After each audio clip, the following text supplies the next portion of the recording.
안녕하세요. 조용호 선생님입니다. 자, 오늘은 시각대한 산업기사 기사시험 시각디자인론 세 번째 시간입니다. 우리가 전 시간 2시간을 장작 할애해서 디자인이 무엇이냐에 대한 공부를 했어요. 사실은 전 시간에서 시험 문제는 대충 많이 나와야 3문제, 보통 1문제 내지 2문제는 나올 것입니다. 일단 시험 문제만 가지고 강의한 건 아니에요. 전 시간의 것만 잘 이해하셔도 여러분도 어디 가서 디자인이 뭔지 자신 있게 이야기할 수 있을 것입니다. 자, 오늘은 전 시간에 이어서 디자인에 대한 기본 지식 체계에 대한 부분을 이야기하겠습니다. 여러분, 디자인에 대해서 우리가 선생님이 얘기했었죠. 행위 자체는 두 가지가 있다. 하나는 뭐예요? 기획 행위와 그다음 뭐가 있다? 기능 행위. 그래서 프로세스, 기획 과정과 기획 과정에서의 프로세스와 기능 과정에서의 프로세스 두 가지인데, 보통 기능 그러면 우리가 형태에 대한 이야기, 그러니까 실제 기획한 게 뭐가 되는 거예요? 실제로 뭔가 보여지거나 또는 형태가 보여지는 형태도 있겠지만 보여지지 않는 형태, 정책이라든가 이런 것들도 다 포함이 됩니다. 그래서 우리가 이 형태 개념에서의 과정과 기획 과정, 요 두 가지를 가지고 이야기할 건데, 기본적으로 기획 과정의 그 순서는 뭐냐? 자, 문제인식부터 시작합니다. 뭐라고요? 문제인식. 자, 관찰 얘기했었죠? 뭐가 문제 있는가? 그래서 그 문제를 인식하고 자료를 수집합니다. 자료 수집하고 그 자료를 분석하고 그 다음에 평가. 요게 기본적인 기획 과정에서의 프로세스입니다. 그 다음에 기획을 한 것을 가지고 실제적인 형태를 만들거나 기능하는 디자인 과정이 우리 책에 나와 있는 게 바로요. 욕, 조, 재, 기, 이렇게 암기를 하라 그래요. 욕조에서 제기 차면 자빠집니다. 미끄러워서, 그죠? 그래서 욕구, 조형, 재료, 기술. 요거는 뭐에 대한 순서입니까? 형태, 기능적 과정이에요. 욕구는 문제인식과 비슷한 거예요. 내가 필요로 하는 것이죠. 그냥 앉아있는데 너무 다리가 아파. 그러면 요걸 좀 더 어떻게 편하게 앉는 방법이 뭘까? 하고 욕구가 생기잖아요. 그래서 그거에 대한 형태를 만들고요. 조형. 그리고 그것을 무엇으로 만들 것이냐, 쇠로 만들 것이냐, 나무로 만들 것이냐, 돌로 만들 것이냐. 그래서 그것을 가지고 기술, 만들어내는 기술이죠. 그리고 이게 계속해서 어떻게 해요? 순환하겠죠? 그러면서 무엇이 축적됩니까? 기술이 축적이 되는 거예요. 그래서 여러분, 구석기 시대의 돌독기와 신석기 시대의 돌독기는 동일한데, 기술적인 그 깎는 기술이라든가 이런 게 상당히 발달되어 있는 거예요. 그래서 구석기에서 신석기로 넘어가면 5,000년이 걸렸다는 말도 안 되는 소리라고 저는 생각해요. 여러분이 한국사에서 그렇게 배웠겠죠. 이건 이론이니까 저한테 뭐라 하지 마세요. 저는 디자인 쪽 관점에서 그렇게 보는 거예요. 기술이 축적되는 겁니다. 자, 그 다음에 요거는 반복되면서 뭐예요? 하면 이것은 지식이 축적이 되는 거예요. 그래서 지식 체계가 만들어지게 되고, 요 지식이 많이 만들어지면 어때요? 아주 빠르게 갈 수 있어요. 자, 독버섯을 먹으면 어떻게 되죠? 죽죠. 예, 어떻게 알았어요? 먹어봤어요? 아니잖아요.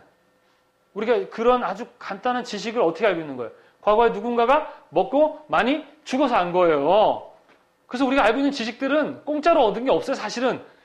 과거에 누군가가 상당히 고생해서 얻어놓은 아주 쉬운 지식들이죠. 그래서 과거에 버섯을 먹고 죽어가는 사람들이 되게 많았을 거 아니에요. 그거에 대한 문제인식을 하고 학자들이 가서 어떻게 해요? 관찰하고 자료를 수집해서 알아낸 거 아니에요. 그래서 그걸 뭐예요? 그냥 알았으니까 끝! 이래요? 아니죠. 그것을 책으로 만들어서 사람들에게 알려야 되겠죠. 그럼 그게 뭐가 되는 거예요? 지식 체계가 돼요. 그리고 이걸 뭐라고 하냐면 바로 지금 얘기한다면 논문이에요. 논문. 대학원에서 선생님 같은 연구소에서 해주는 역할이 바로 그거예요. 그래서 지식 체계를 누군가 연구해 놓으면 다수의 사람들에게 아주 효과가 있죠. 정말 독버섯을 먹으면 죽는다는 그 사실 하나만 알았으면, 그 사실을 알고 나서 그 사실만 알았으면 살 사람들 아닙니까? 그죠? 우리나라도 환풍구 위에 올라가면 죽는다는 사실 알았으면 죽지 않을 수 있는 사고, 그런 어처구니없는 사고들도 있었고, 또 세월호 사건도 마찬가지잖아요. 그래서 그런 지식을 축적하고 지식 체계를 축적하는 것은 상당히 중요하다. 그래서 요것을 어떻게 해라? 디자인적으로 기획해라. 디자인적으로 기능해라. 이렇게 얘기하는 거예요. 그래서 기능적인 것은 상당히 마인드가 뭐예요? 장인 정신을 가져야 된다. 마이스터가 돼야 된다. 아셨습니까? 좋은 기획자가 되려면 많은 경험과 그 다음에 그것을 바탕으로 한 배려심이 있어야 돼요. 그래서 여러분들은 좋은 디자이너, 자, 이것도 좋은 디자이너, 이것도 좋은 디자이너예요. 어떤 디자이너가 되고 싶습니까? 기획 관련한 디자이너가 되고 싶습니까? 기능에 관련한 디자이너가 되고 싶습니까? 그쵸? 뭐 아무거나 좋습니다. 이러한 순서, 이거 시험 문제 나와요. 기획 과정은 문제인식, 자료 수집, 분석, 평가. 기능적 과정은 뭐다? 욕조 제기. 그 시험에서는 이제 욕조 제기에 대한 시험 문제가 출제가 될 거예요. 그래서 디자인은 무엇이다? 많은 것을 배려하는 것이다. 한 가지 문제만 갖고 하는 게 아니다. 다양한 문제를 가지고 해야 된다라고 얘기한 사람이 누구예요? 빅터 파바넥. 빅터 파바넥이라는 사람이죠. 이 사람이 뭐예요? 디자인 하려면 자, 6가지 문제를 인식하라는 얘기입니다.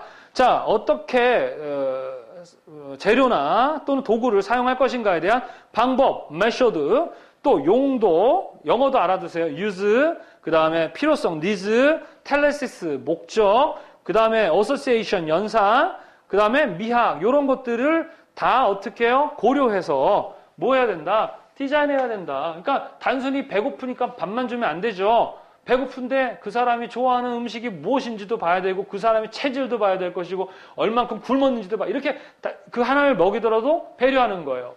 우리 대장금이라는 드라마 아시죠? 거기서 대장금은 소위 정말 그 좋은 교육을 받지 않은 그런 사람이 나중에 대장금이 되잖아요. 근데 그 엄마가 어릴 때 디자인적인 마인드를 가르쳤다고요. 뭐냐? 장금아, 이 그릇에 비록 물이 담기는 순간 그 물은 음식이다. 그래서 그것을 먹는 사람이 배가 찬지 어쩐지 그것을 배려해서 먹여라. 이러는 거예요. 뭐예요? 고객을 또는 남을 뭐하는 방법? 배려하는. 바로 디자인이에요. 그래서 빅터 파바넷이 6가지 방법, 용도, 필요성, 텔레시스, 연상, 미학이라는 6가지들을 어떻게 환경들을 고려해서 디자인을 해라. 그리고 거기에 대한 책임감을 갖고 해라. 이런 개념에 대한 이야기를 했다라는 거. 이거 시험 문제에 나옵니다. 그래서 벌써 빅터 파바넷에 대한 6가지 그 복합 기능이라고 합니다. 자, 복합 기능에 대한 이야기를 했고, 그 다음에 기획 과정의 순서, 프로세스와 기능 과정의 순서, 요거까지 설명을 했습니다. 잘 기억하세요. 자, 그 다음에 그러면 디자인이라는 것은 이렇게 빅터 파바넷이 얘기했던 이러한 것들인데, 그렇다면 아무거나 디자인이라 할 수는 없잖아요. 그죠? 그래서 좋은 디자인, 굿 디자인이 되기 위해서는 굿 디자인이 되기 위해서는 어떻게 해야 되느냐? 자, 먼저 한목적성이라는 게 있어요. 한목적성이 뭐예요? 목적에 합하다 이거죠. 그러니까 이것은 뭐예요? 내가 왜 만들어야 하는가에 대한 이유, 그죠? 목적 이런 것들이 상당히 타당해야 돼요. 그죠? 네. 그 다음에 두 번째가 신미성입니다. 신미성이라는 건 소위 말하는 아름다움이겠죠. 미죠, 미. 자, 그러면 신미성은 상당히 어때요? 주관적이잖아요. 자, 그래서 우리나라는 자, 이것도 순서대로 배우는 거예요. 한목적성이 더 중요하고 그다음 신미성이잖아요. 그런데 보통 신미성이 먼저라고 생각을 해요. 물론 아름다운 것은 디자인의 상당히 중요한 요인 중에 하나입니다. 그런데 단순히 아름답다 이것은 주관적인 거기 때문에 목적에 맞는 신미성이에요. 아셨습니까? 그래서 이제 요거는 이제 약간 기능적인 부분이 포함되는 거고 얘는 이제 미인데 이 기능과 미를 어떻게 잘 조화를 이뤄내느냐가 이 디자인의 목적이기도 합니다.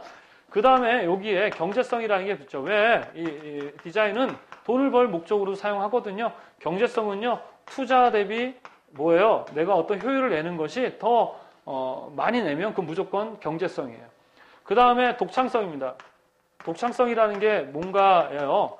창조일까요? 아니에요. 우리 인간은 창조할 수 없습니다.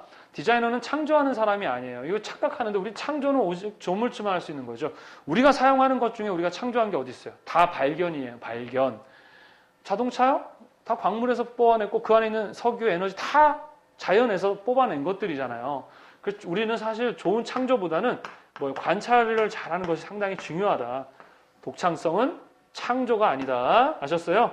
예, 그 다음에 이제 이런 것들을 잘 조화를 이뤄내는 질서성이라는 게 상당히 중요한데 질서성이 뭐냐? 자, 우리가 주관적인 부분이 있고 객관적인 부분이 있어요. 주관성과 객관성. 자, 주관성, 객관성. 자, 주관성은 뭘까요? 친밀성과 그 다음에 독창성이겠죠. 객관성은 뭐예요? 목적성과 한목적성과 그 다음에 경제성이에요. 그래서 너무 객관적으로 가도 안 되고요. 너무 주관적으로 가도 안 되는 거예요. 이 두 가지에 대한 뭐와 조화를 이뤄내는 거, 바로 질서성. 이게 바로 디자인의 조건이에요. 굿 디자인, 디자인의 조건입니다. 이건 뭐랑 연결돼요? 빅터 파바네스의 복합 기능과도 상당히 연결되는 이론이겠죠. 그죠? 그래서 여러분들은 단순히 미만 추구해서도 안 되고요. 미와 함께 그 기능적인 것도 봐야 되고요. 또 갖고 있는 어떤 경제적인 부분도 봐야 되면서 거기에 기존에 있던 것과는 다른 독창성을 어떻게 이렇게 조화로운 질서를 갖게 하는 거. 그게 좋은 디자인을 내는 기본 요소. 시험 문제는 합심, 경독질 이렇게 암기하시면 돼요. 그래서 한목적성, 친밀성, 경제성, 독창성, 질서성. 이것은 굿 디자인의 뭐다? 조건이다. 좋은 디자인을 하기 위해서는 이러한 것들을 고려해야 된다. 근데 요즘에는 어떤 그 지역에마다 다르잖아요. 디자인을 하려면 어떤 지역성, 그 다음에 친자연성, 그 다음 문화성 이런 것들까지도 모두 고려한다. 왜 문화는 선생님이 얘기했었죠? 디자인, 그 문화는 상당히 디자인과 연관되다라고 얘기했었어요. 자, 이런 식으로 해서 굿 디자인의 조건, 합심, 경독질 요거를 잘 이해하시면 돼요. 그래서 요것도 시험 문제 아주 많이 출제가 되니까 잘 기억하세요. 자, 그 다음에 이제 디자인에 대한 분류에 대해서 알아보도록 할게요. 우리 전 시간에 얘기했었는데 디자인은 시각 디자인, 그 다음에 제품 디자인, 그 다음 뭡니까? 환경 디자인을 많이 나누는데요. 사실은 이 세 가지를 구분을 많이 하지만 이것을 가지고 돈을 벌 목적에 이제 산업 디자인이라고 얘기하고 또 이걸 가지고 공익의 목적은 공공 디자인이라고 얘기를 했었죠. 똑같습니다. 그리고 이제 이 디자인을요 또 세 가지로 또 같이 나누는데 하나는 1차 디자인, 2차 디자인, 3차 디자인 이렇게 나눕니다. 1차 디자인은 일반적으로 평면 개념이고요.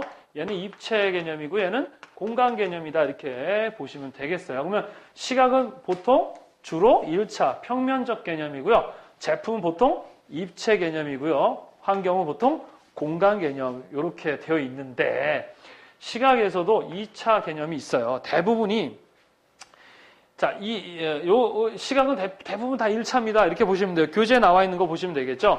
그런데 얘의 2차는 준입체 디자인이라고 그래요. 뭐라 그래요? 준입체 디자인, 입체에 준하다라고 얘기하는 거예요. 그러니까 우리가 알고 있는 어떤 이렇게 평면적인 개념을 떠난 이런 개념이 아니라 입체에 준하다라고 얘기를 하는 건데 예를 들어서 포장 디자인. 자, 이거 패키지죠. 패키지는 어떻게 해요? 어떠한 입체적인 형태에다가 그래서 포장지와는 달라요. 포장지는 1차 디자인이고 패키지는 준입체 디자인이라고 얘기합니다. 그 다음에 사인 디자인, 간판도 마찬가지죠. 간판 같은 경우도 입체의 형태를 갖추니까 준입체. 그 다음에 CI 뭐예요? 기업의 이미지 통합하라고 그래서 이 CI 안에는 뭐예요? 심볼이니 여기 있는 것들이 다 들어가잖아요. 그거에 대한 아이덴티티를 정하는가 보니까 입체적으로, 그러니까 다양한 것을 가지고 어떻게 해요? 전달을 하기 때문에 우리 이거를 CI도 그렇고 그 다음에 POP, 구매 시점 광고도 마찬가지 다양한 매체를 가지고 정보를 전달하기 때문에 이러한 것들을 우리는 뭐라고 얘기합니까?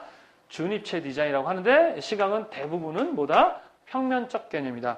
자, 제품 디자인도 마찬가지 거의 제품은 거의 입체의 형태지만 이런 거 있잖아요. 텍스타일 디자인, 옷감 이것도 제품이죠.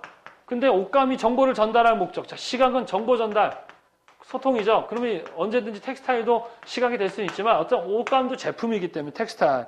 그냥 벽지 같은 경우도 물론 벽지에다가 어떤 정보를 전달할 목적을 놓으면 그것도 마찬가지 시각이 되겠지만 그 다음에 카페트 디자인, 그 다음에 인테리어 패브릭 디자인은 가구나 이런 것들의 겉 표지 모양 디자인을 이야기합니다. 그런 것들이 이제 제품이죠. 환경 디자인은 이제 두 가지예요. 인테리어와 익스테리어. 인테리어는 뭘까요? 실내. 익스테리어는 뭘까요? 실외. 이렇게 얘기합니다. 그래서 실내 디자인을 포함해서 실외 디자인, 조경, 스트리트 퍼니처, 점포 디자인 이런 것들이 이제 포함이 되겠죠. 그래서 디자인을 분류하는 기본적인 것은 이렇게 세 가지로 나누고 그 다음에 1차, 2차, 3차로 나누니까 여러분들이 이 개념만 이해하시면 얼마든지 시험 문제 풀어낼 수 있겠죠. 그죠? 네. 자, 여기까지 해서 디자인을 이렇게 분류한다. 그 다음에 이제 이거 외에 이제 또 미용과 패션도 있어요. 그래서 패션 같은 경우, 미용 같은 경우는 어디에 포함될까요? 다 포함됩니다. 시각에도 포함되고, 제품에도 포함되고, 환경도 포함이 되고, 이렇게 디자인은 다양한 것들이 함께하는 학제적 특징을 갖는다. 이런 것까지 이해를 하시면 되겠습니다. 이렇게 해서요. 이 시간엔 디자인의 조건과 디자인의 분류, 그 다음에 디자인의 과정에 대해서 알아봤습니다. 자, 다음 시간에는 자, 이 디자인의 역사에 대해서 알아보도록 하겠습니다. 그럼 어때요? 여기까지 어렵습니까? 네. 어려우면 한 번 더 들어보시고 또 들어보시기 바랍니다. 자, 수고하셨습니다. 감사합니다.